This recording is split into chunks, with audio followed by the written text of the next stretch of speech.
Ang menu natin for today is creamy chicken. Siyempre, ang ingredient natin is chicken. May carrots, may mushroom, garlic, onion, evap.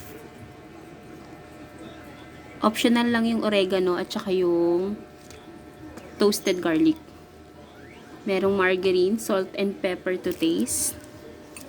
Salt and pepper to taste. And syempre, merong beef cubes and onion leeks.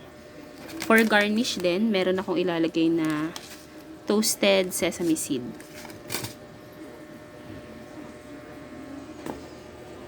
Okay, simulan na natin magluto. Yan, syempre unang ilalagay yung sibuyas. Ako sibuyas una kong nilalagay bago yung bawang.